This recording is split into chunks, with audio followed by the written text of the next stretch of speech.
Hello and welcome back to Factorio Tightening the Belt Megabase Guide. I'm Xterminator and thank you for joining me again. So we're back here and I have a few things I want to cover first before we actually get started on work. Just a few little things I did off camera on my latest stream. Mostly just busy work that I didn't want to show on video. And then also correct a few mistakes I've made. So first off, I built out a whole nother iron smelter here. And I've now equipped it with medium power poles instead of the small ones. And this is something I want to demonstrate for you, is some stuff you can do with this deconstruction planner. You can actually filter this. If you right click on it, it brings up this dialog box and you can filter whitelist or blacklist certain items, or trees or rocks only, which is really nice, like once you get robots to only clear out trees or rocks. You can do tiles even. So if we go here and you just click in here, we want to select small electric poles. Okay, now this is going to whitelist them, so this means that this is the only thing you can deconstruct now that it's filtered. If you blacklist it, it's exactly the opposite, so it'll deconstruct everything except the small power poles, right? We don't want that. So we want to go in and whitelist it. And this is a really nice feature, and I've saved this this guy here, removing these poles. Now the poles are not actually built, but they're in the blueprint, right? So I'd have to manually like go through and remove them, which you can do, by the way, by right-clicking on the entity. I'm not sure if I've covered that. If you right-click on it, it'll get rid of a ghost here. But we'll just use this blueprint to do it on the whole thing, or this deconstruction planner. So do that, boom, and they're all gone. And we can actually just do this on all of them. So if we just start here, this will just get rid of all 135 medium power pole ghosts that are here, right?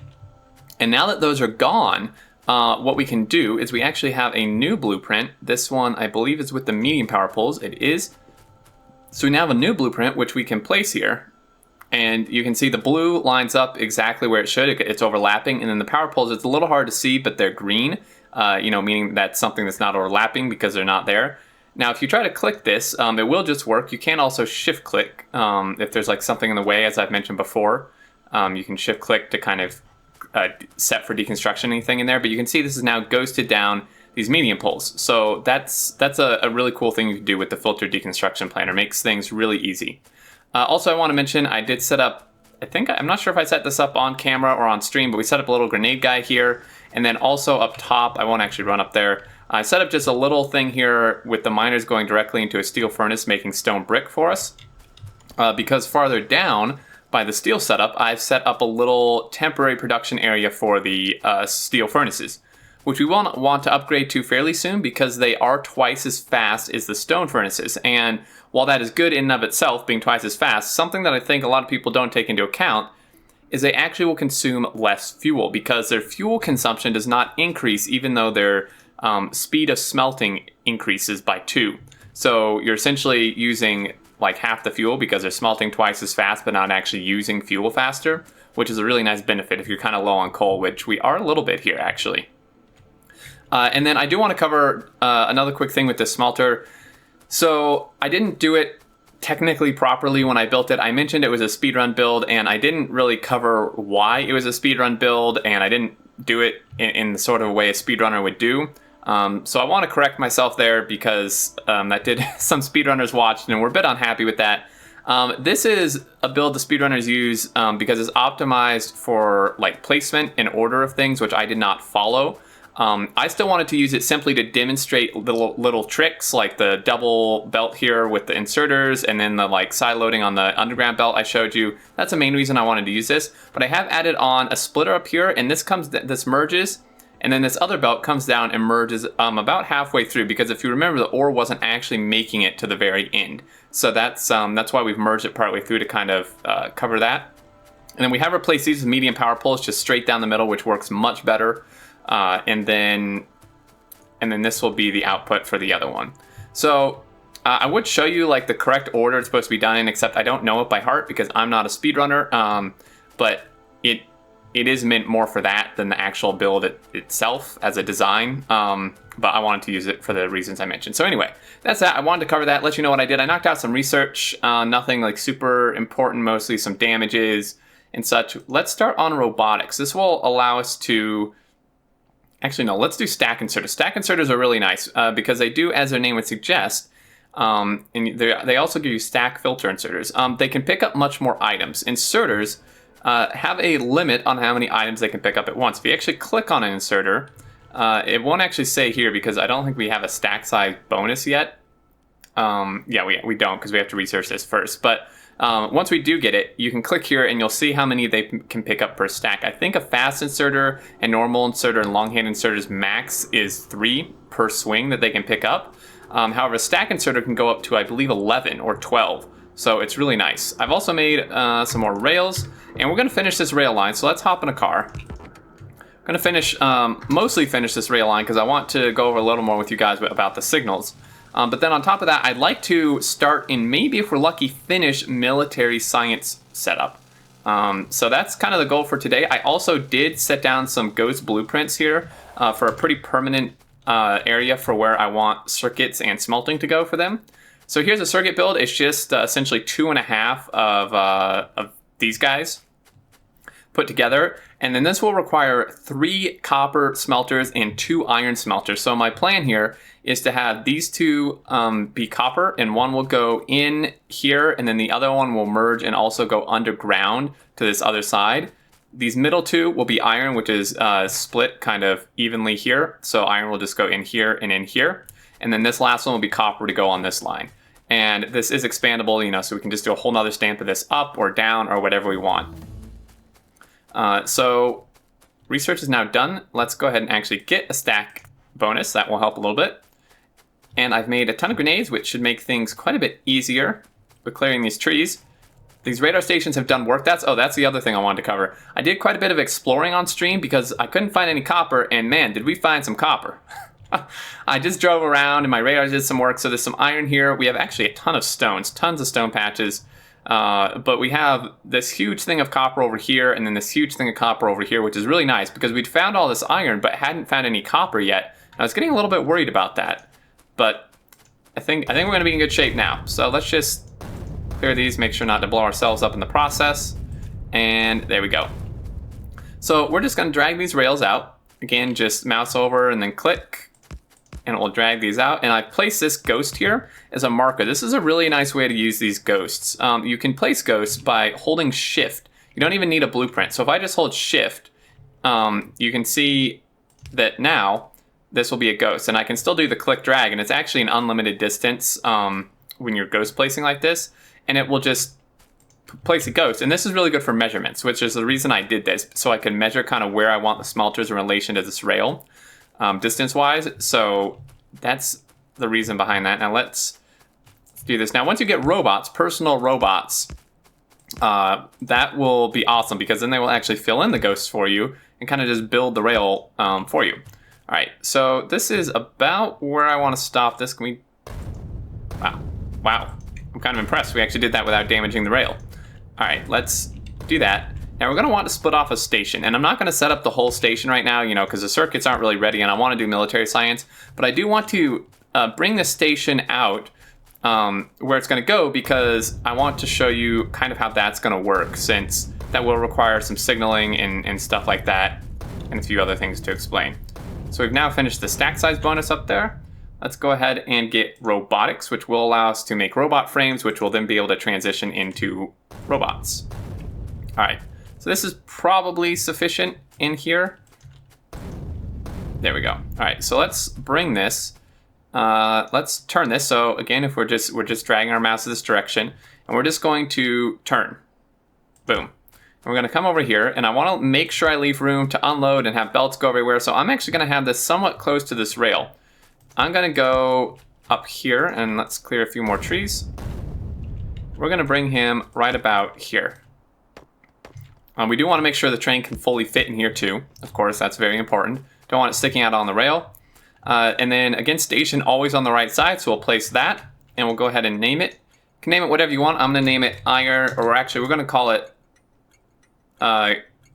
circuit iron drop 1. Just to designate that it is indeed for the circuits. It'll just kind of help me in the future, you know, figure out what's what. And we're going to now need an exit rail, right? So we're using a double-headed train, as I've explained, that can pull in and then pull out with having to do some sort of loop. Eventually, I think we will end up doing a single-headed, as I've mentioned before.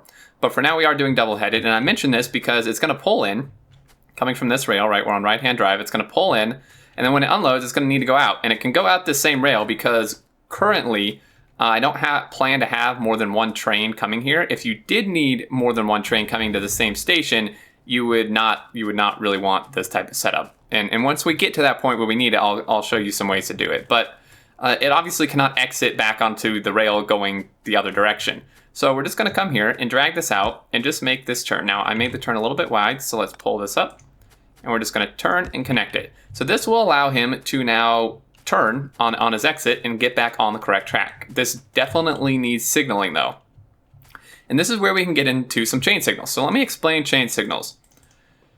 The best way I can explain it is there's a description there. Reads the next signals in the path to allow better control of the train. So these essentially look ahead to other signals, other chain signals, and then normal signals kind of at the end, but mostly chain signals to see what their status is, and then this thing's status will depend on that. So normal signals, I explained a bit last episode.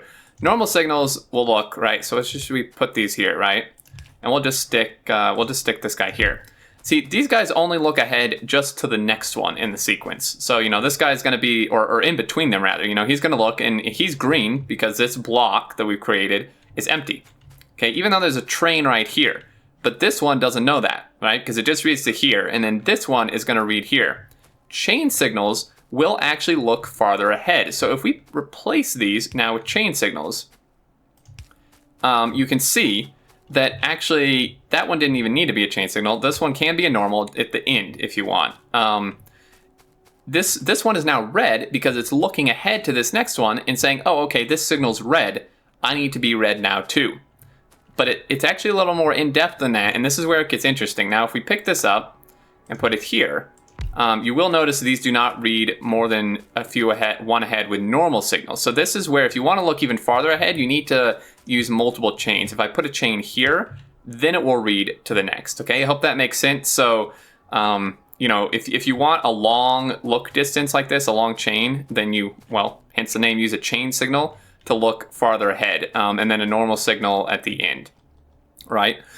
But the cool thing about chain signals is they will actually look for different paths. If there's another path that is free, the chain signal will actually go blue because it's knowing that there is another path that's free. Now, we need to actually signal this because this is counting as one block.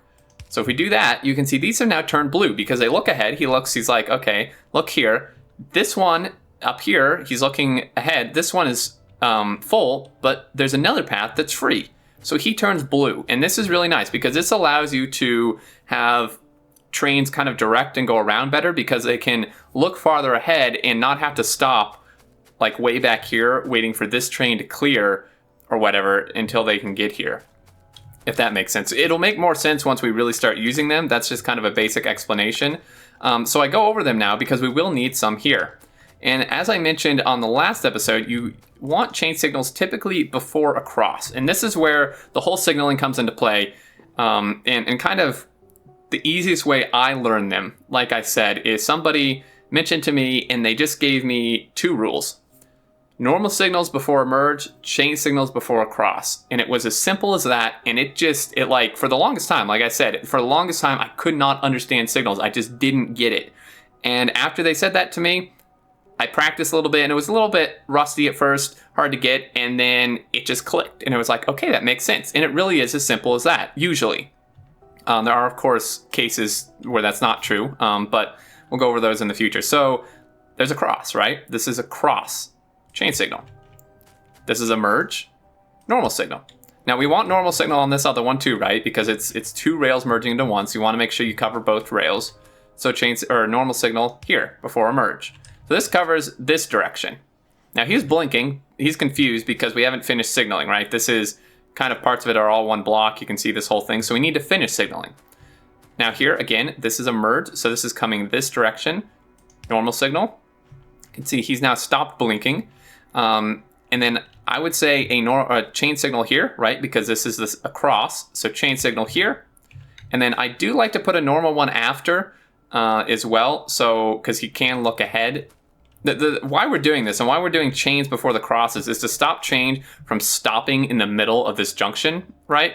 Because what would happen if this wasn't a chain, if this was a normal or just no signal? If there was a train like here, this one's still going to be green. So this guy's going to go and be like, oh, okay, well, you know, I can go, and then he's going to stop. And this blocks this entire intersection, anything moving through it, right? Whereas if we do it properly with a chain signal, and there was a train there, it's going to look ahead, as we just explained, and be red, and it's not going to even let a train enter this whole intersection until it can actually go all the way through, right? So that's why we use those. So I do like to place these, you know, a ways away, so there's like a whole train thing in here. Probably could place it right after, maybe should have another one right after. You know, we'll mess around with these, but this is the main signaling. This is a very simple junction. Once you get into four-way junction stuff, it gets a bit more complicated, but the same rules still apply, which is really nice. And there you go. So that guy's all ready. If we actually take this train, he should have some fuel. I may have missed a signal or something somewhere. No guarantees this will work. And we'll just do a circuit condition. So if you go into the train GUI, you can add a station here. And I'm just selecting stations. This will actually list all the stations on your map. So we click the one we want. There's all these conditions: time, pass, inventory full, inventory empty, item count, circuit condition, inactivity, or fluid count for fluid wagons. For now, we're doing a circuit condition, because if you do a circuit condition and leave it blank, the train will just sit there indefinitely because there's no condition to actually be met. And I do this just because I do want this train to just come here and sit for now. So we're going to do that. And we are now, so he's on manual, he's not going anywhere. But if we either go to station or switch it to automatic, he will go, considering I did signal correctly. He doesn't throw a no path. If they can't get here, they will blink no path over them. But he is moving, and we should probably get off the track. I have a bit of a reputation for getting run over. And here he comes, through here, and he's going to sit here and park. Right? And there you go. Easy as that. So that's what I wanted to show you, kind of explain signals a bit more. We're going to go work on military science, and I'll do the unloader and stuff another episode, but I did want to get the next level of science up and running. So I've created some assembling machines here. We're probably going to need more. We'll have to collect some inserters and such. But let's look at the military packs. Now, blue is next, but we don't actually have advanced circuits because this is going to require oil. We could do oil instead of military. However, there are some things that I would like that are military based. I mean, really, blue science is pretty involved. It's going to require an oil setup, which we should do. I think we'll do that next episode, because I did have military in mind to work on. So we will do oil next episode and then blue science after that, but I did want to get military going. So, military. This requires piercing rounds, grenades, and gun turrets. This is very expensive. It's a ton of iron, right? You can see down there in the raw, it's 49 iron in a steel, which is 5 iron essentially, per cycle. I was about to say per pack, but here's where you have to pay attention. Look at these outputs. So all 3 of these give you 1, because there's no number in front of it, right? It just says Science Pack 2 or Science Pack 3, which means you're getting 1. However, this guy in the 2 after this give you 2. It says 2 times, if I take this out, 2 times military science pack. And this is going to change your ratios a bit and actually make you need less assemblers than you may think if you hadn't noticed that. Right? So if we want to keep things kind of all in the same ratio of production, otherwise we're like way overproducing one pack over the other, and then there's a backup and such. So these guys we are producing at a base rate of 2 a second, if you remember, right? If we want to do that with these, let's just say if hypothetically these only gave us 1 per cycle, we would need 20 assemblers, right? Because we want 2 per second base rate, and they take 10 seconds apiece, right? So we would need 20. However, since they gave us 2 per cycle, we actually only need 10 assemblers doing this, which is really nice. It makes the build a lot smaller, not quite as daunting. So we're going to line this up, and we're going to line him up just about here-ish. And I think 1, 2, 3, 4, 5, 6, 7, 8, 9, 10. I went 1 over. So let's pull this up. And we're going to set him. Now these did need to be level 2 assemblers because this thing has 3 ingredients and a level 1 can only do 2. To actually keep these in actual even ratios, we will want to upgrade these to level 2. However, we are still producing packs a lot faster than we're making them. Or not making them, sorry, consuming them. So we don't really need to upgrade quite yet. So these actually need 3 inputs, which means we're going to need 2 different belts because you can only have 2 lanes on a belt, right? So we want one in here. Well, one will have to come here, and then we want our output probably on this far side since the packs are going this direction anyways. And this is where we'll have to utilize some long-handed inserters. Okay, now this is where it gets a little bit complicated, and I am just winging this. I thought of some builds and stuff beforehand, so I have a little bit of an idea, but I'm mostly doing it on the fly because I feel like that's the best way for me to explain my thought process to you guys is if we go through it together, right? If I have this whole build planned out, I know where everything's gonna go, I can, I'll just place it down and it won't really, I don't think it will be very instructional. Whereas if we do it together, you can actually see my thought process as I'm doing it. So let's start with something simple. How about the grenades? Grenades are simple, right? They just need coal and iron. They do need a lot of coal, but it's just 2 ingredients. And I've actually preemptively run these underground belts for coal through here. They're not all connected because these aren't built, but just to the end. And we're actually going to pull coal off the end here. Eventually, we'll probably train it in because this coal patch is not long for the world. But for now, we are going to pull it off the end of the smelters because we want to make sure our smelters get coal first, and then it'll come down and over. So with that in mind, we do have this room in here. We could actually make some stuff in here. So these grenades take 8 seconds, and we essentially need one a second because that's how much assembling machines worth we have here, right? Is 1 a second, and then these give us 2 packs. So that means we need 8 grenade assemblers. Which is quite a bit. I mean, that's going to be a lot of coal. It's going to be more coal than you might think. But let's go ahead. We can throw this in here. It's going to be a little scrunch, but there's nothing else going in here. So I'm fine with doing it this way. So we'll just do 1, 2, 3, 4, 5, 6, 7, 8. And this one could actually wrap around and just connect to one of those belts. So let's select grenades. And again, just click and drag to copy paste. And these guys, I think, will want fast inserters. Maybe not. I mean, it's 14 items. I feel better going fast inserters. So let's do fast inserters here.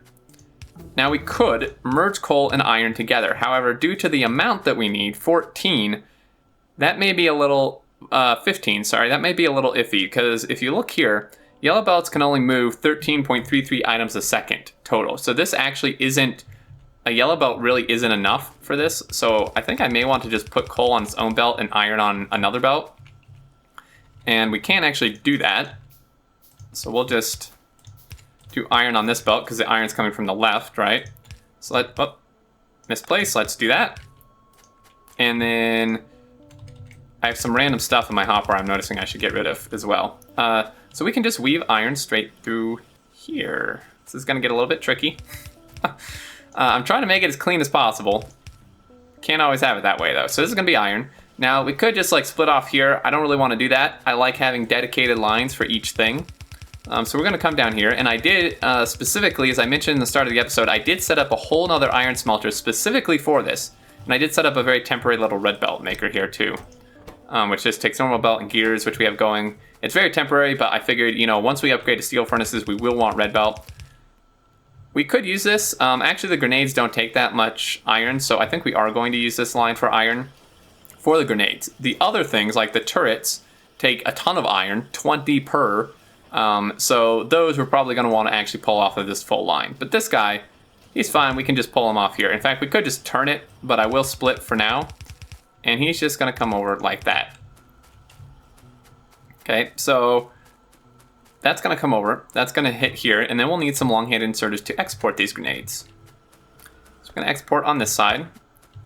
Why is this misplaced? You're not supposed to be there. All right. Let's just do a set of 2 like this. There we go.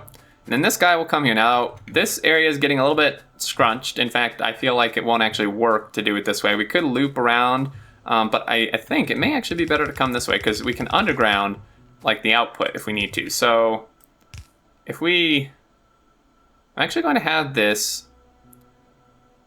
be on this far side. And the reason behind this is kind of another thing that you'll get used to once you do it more. But if we actually compare that we're going to be inputting 1 grenade, right, per second essentially throughout this whole thing, but 1 grenade every 10 seconds.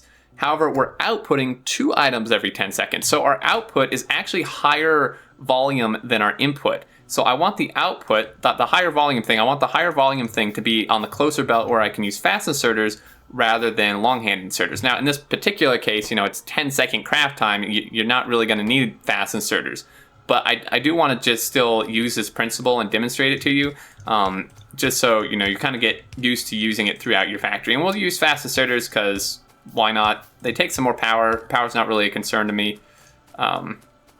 So let's get some medium power poles here. See if we can do this in a decent fashion. Somewhat-ish. Yeah, we'll just do that. That's fine. So these are going to output. This is going to come this way, and then we just need some long-handed guys. And he's going to grab from here. These power poles weren't in the way. I could do them in pairs again, but it's fine. Maybe. Actually, I changed my mind. The little bit of OCD in me wants to have these actually be even with those. And then we can put the power poles in. The power poles may actually work better this way. So let's go ahead and get these on that lines up with that so perfectly. How nice is that? That's not really going to work. We'll just do that. I think it's a little more than we need, but it's fine. All right, so we've got that, and then we just need to bring coal over here, and the grenade part will be done. And we'll just line these up nice and perfect, like so. Oh, that one's not perfect. And there we go. All right, so let's actually get some belt from here. And let's bring the coal over. There's not gonna be much coal. Now I am comfortable, I was gonna say, am I comfortable? Yeah, I am comfortable crossing this because if we do it like right here, we're not gonna expand the labs back, so there still leaves room for these to expand. However, if we do it in front of the labs are probably going to continually expand forward more so than the packs will. So I'd have to continually move it, right? So we want to have this not be moved as much as possible. So let's run this up. It's a bit of a walk. Luckily we're not on desert, so we're not super slow. Inserter capacity is done. I think there should be a way to turn off that blinking. Some people complain about that, and I don't blame you. It gets kind of annoying. Grid. I don't see anything about the research not blinking. There may be, I have to look closer, but let's go ahead and get a fluid wagon, which will allow us to transport fluids, which will be good since we're doing oil next episode anyway. All right, so the coal isn't actually hooked up. It's just a matter of a few belts here. And this may be all we can do for this episode. Signal explanation took a little longer than I thought, but that's totally fine. Next episode, we can finish military science, no problem, and then start working on oil within the same episode, I'd imagine. So we're in good shape. Let's queue. I just keep queuing over these. It's really a lot faster than me going into my inventory and trying to find it. Once you get used to it, it was a little hard for me to get used to this because I was so used to not playing with it for like 2 years. But now that I am, it's really nice. It's so much faster. I still forget to use it sometimes, but there we go. So that's going to be the coal, considering I did actually connect it. I feel like I didn't. Forgot the one last little part. But yeah, so our iron patch is pretty much entirely tapped here, and then this coal patch is too. Luckily, we did explore and find some coal way down here at the bottom, which is a bit of a ways, but it could still tie into this rail line, and we could bring it up, because we are actually going to be going through this coal once we turn on the smelters, and, the grenades start using them. We're going to be going through this coal pretty darn quick. And we also need to get coal for the smelters over here for the circuits, remember, so we'll probably have to have a coal drop-off over there anyways. We'll have to figure that out, but this should work pretty well. The coal's going to come over. It's a long belt, but, the distance isn't that big in comparison to things. How are we doing on time? Let's check our time. We are at 29 minutes. We can just quickly look. So piercing rounds are pretty straightforward as well. They take 1 steel plate, 5 copper, and a firearm magazine. And the firearm magazines are just iron. And this is a pretty simple ratio. It's a 1-to-3 ratio because this takes 3 seconds and requires 1 firearm magazine, and this just takes 1 second, right? So in the time that it takes to make one of these, we can make 3 of these, which means that one of these can support 3 of these. And I said that a little backwards. I hope it makes sense, right? So, the better way to say it is we can make 3 of these in the time it takes to make 1 of these. So this can support 3. And then we'll just need to feed steel and copper into this one and iron into this one. And the turrets, I mean, the materials are very simple. It's just that they're extremely material heavy. The gears are going to be interesting because currently we're going to have to make the gears on site. We will have a gear build and an actual gear belt on the bus, but that is going to probably be direct fed as well in a similar fashion that the circuits are. So we haven't built that yet. It's going to go probably somewhere over here along with the circuits. So we are going to have to locally make some gears for this. And then once we do get the gears, we can just tear up the little build we have over here and then just feed them in with the belt, which shouldn't be too much of a problem. So that's going to go there. And then our double products, we can just throw some inserters down here. The double products, the turrets and the ammo can just go on this side. And we will match these just because. And a couple more inserters. And we go. So he's all done, and I think I'm going to call it here, guys. I hope you enjoyed and found this helpful. If you have any questions or anything else, as always, do leave them down in my comments, and I will do my best to respond. But until next time, I look forward to seeing you all, and do take care.